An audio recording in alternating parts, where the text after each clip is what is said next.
What a pleasure it is to be here today and express my really enormous thanks to the Women's Plans Foundation for their support of our work for 3 years in Papua New Guinea and now supporting CARE's work in Timor-Leste, which I'd like to talk about today.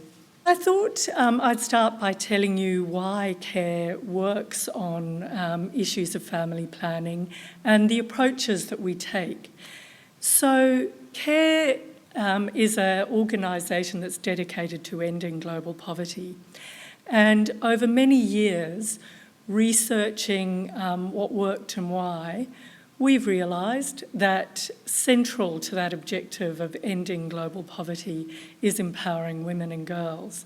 And one of the things that attracted me to CARE's work initially when I took on this role was that they were engaged in a really long study over 4 years across multiple countries about what does it take to change the attitudes towards women.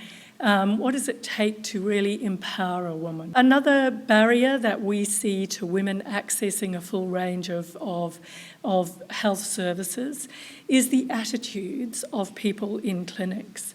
And so we also work through facilitated discussion to improve the reception that women, and poor women in particular, often women from ethnic minority groups and discriminated against groups, sometimes teenage girls as well, to change the way in which they interrelate with healthcare providers. Because when you go to the clinic, if you are treated with disdain, if your needs and beliefs are ignored, you're less likely to go back.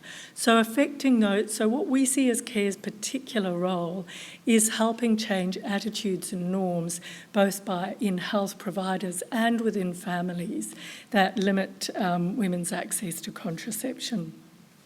So malnutrition is a key part of healthy pregnancy and childbirth. So the program that Women's Plans is supporting in Timor has a nutritional component to it.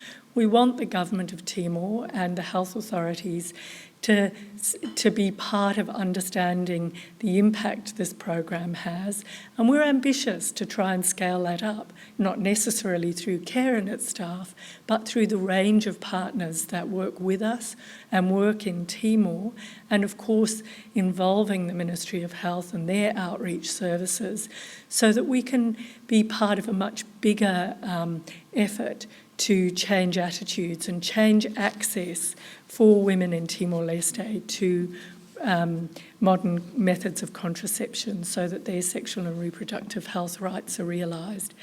And in conclusion, I would like to say how disappointing it is that the Government of Australia has absolutely slashed the aid budget.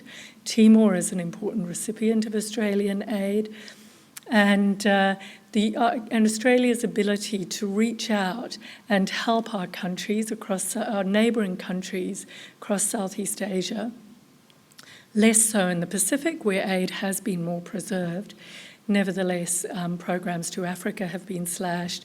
And I think Australia's ability as a wealthy nation to reach out and be a good neighbour to our region and beyond has really been damaged. So more than ever, we rely on the generosity of the Australian public to support our work. And again, thanks very much to Alice and the Women's Plans Foundation for your support.